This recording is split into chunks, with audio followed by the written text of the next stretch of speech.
The Amazonian tribe members had a unique perspective on intimacy, perceiving it as a source of enjoyment and vitality. Men possessed a strong libido and often engaged in competition to attract desirable women. Rather than using money, fish served as a form of currency for women, so men strove to catch as much as possible. Similar to other civilizations, the Amazonian tribes had a highly eroticized culture where intimacy was considered an essential aspect of life.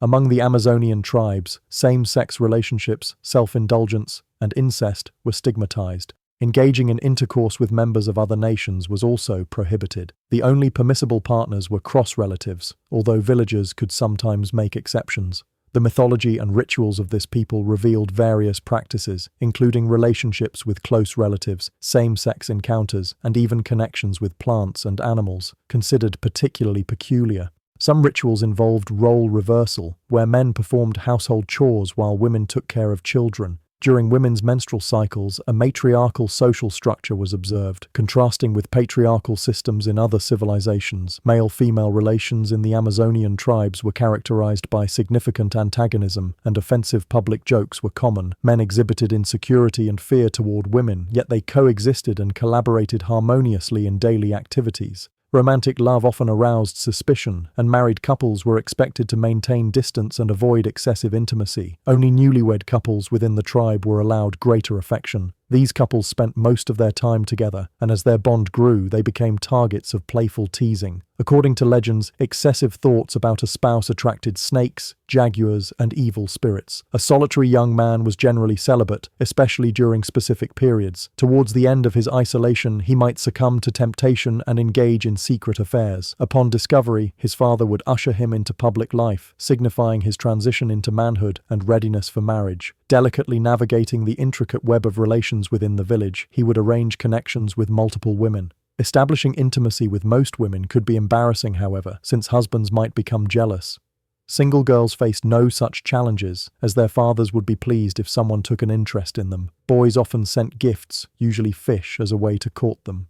Premarital courtship and relations were viewed casually by the locals, but it posed a problem for men since most women were already married. The Amazonian tribes did not condemn extramarital relations, but pregnancy before marriage was heavily criticized. Unmarried mothers became objects of ridicule, and fatherless children were vulnerable to abuse. Most girls married as soon as they reached their teenage years, and extramarital affairs were commonplace. Both men and women were prone to jealousy, and various myths warned of dire consequences for adulterous couples, such as beatings, dismemberment, or being forever bound during intimacy. While men generally exhibited more openness about their desires, women often leveraged theirs for survival, sometimes exchanging encounters for resources like fish. Unfortunately, as girls grew into womanhood, they faced offensive comments about their reproductive organs. Upon reaching their first period, they might even be accused of contaminating food or desecrating rituals. Preferred locations for encounters included secluded spots by the river or in the bush, often practiced in a sitting position to avoid insect bites. In situations with limited privacy, couples might engage in hammocks, despite the discomfort. Animal symbolism also appeared in their myths, particularly encounters between women and snakes, reflecting sexual anxiety and fear of relationships outside the tribe. In the ancient Amazon, children had many fathers and women many lovers. Journey deep into the lush rainforest, and you'll discover a world unlike any other, a place where freedom and passion intertwined to create a truly liberated culture. Here, within the heart of the wilderness, an astonishing phenomenon flourished: multiple paternity, a practice embraced by nearly 70% of the tribes. The notion of having multiple partners was not only accepted but expected. Open arrangements allowed individuals to freely express their desires and form connections with numerous lovers. Renowned anthropologist Robert Walker revealed that these connections were far from superficial. They held profound significance. Men, in their roles as fathers, embraced the responsibility of nurturing children born from their partners' unions. Thus, a woman's offspring could have not just one but many fathers, the primary figure and a host of invaluable secondary fathers. What set the ancient Amazonians apart was their fascinating interpretation of genetics. They believed that each of a child's fathers contributed part of their essence. Consequently, it was perfectly acceptable for children to have multiple fathers, and these secondary fathers played an active role in their upbringing. Astonishingly, it was considered ill-mannered for a husband to show jealousy toward his wife's partners, and even stranger if a man did not engage in multiple partnerships. In fact, Cousins often became preferred companions, making it particularly impolite to reject their advances. For children, the advantages of having many fathers were plentiful. It meant more gifts, more support, and greater chances of survival. This arrangement served as a pragmatic solution in a society marked by frequent warfare. If tragedy befell the primary father, other males seamlessly stepped in, shouldering the responsibility of fatherhood and easing the burden on the grieving mother. The benefits extended to men as well. Shared paternity forged unbreakable bonds and deep friendships. One of the most effective ways for two men to strengthen an alliance was through sharing wives, often within a close-knit family. Brothers in particular frequently engaged in this practice, further strengthening their connections. Remarkable new research conducted by Robert Walker sheds light on the hidden customs of 128 indigenous groups across the lowland regions of South America. When scholars carefully studied these groups, they uncovered a fascinating pattern. Out of the 128, at least 53 openly embraced the system of multiple paternity, where children could have many fathers. Only 23 tribes practiced single paternity, the model most of the modern world is familiar with, where one father is tied to one child. The remaining 52 tribes were more mysterious. Records about their beliefs in conception and fatherhood were unclear or lost to time, leaving researchers uncertain if they too once followed the tradition of shared fatherhood. But even with this uncertainty, the evidence is overwhelming.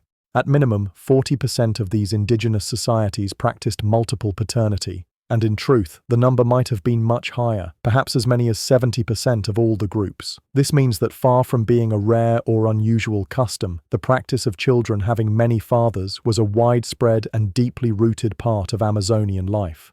This tradition was not simply about intimacy, it was about survival, unity, and community. Multiple paternity ensured that no child ever stood alone in a dangerous and unpredictable world. If one father died in war or from disease, others were ready to step in, protecting and raising the child as their own. It also strengthened bonds between men, making alliances stronger and friendships deeper, because the act of sharing fatherhood tied families together in unbreakable ways.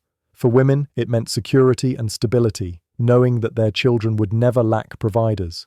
For children, it meant love, care, gifts, protection, and most importantly, a much higher chance of surviving into adulthood. When we look at this custom through modern eyes, it may seem shocking, even strange. But for the Amazonians, it was practical wisdom born from generations of experience. Their world was harsh, marked by hunger, war, and disease. And in such a world, the idea of one father for one child was simply too fragile. By spreading fatherhood across many men, they spread responsibility, security, and loyalty across the entire tribe. So while many ancient civilizations built their societies around strict rules of marriage and inheritance, the Amazonian tribes embraced a freer, more collective system. To them, love and fatherhood were not about jealousy or possession, they were about survival and strength. And that is what made multiple paternity not just a curiosity, but an integral, powerful cornerstone of Amazonian civilization. Thanks for watching.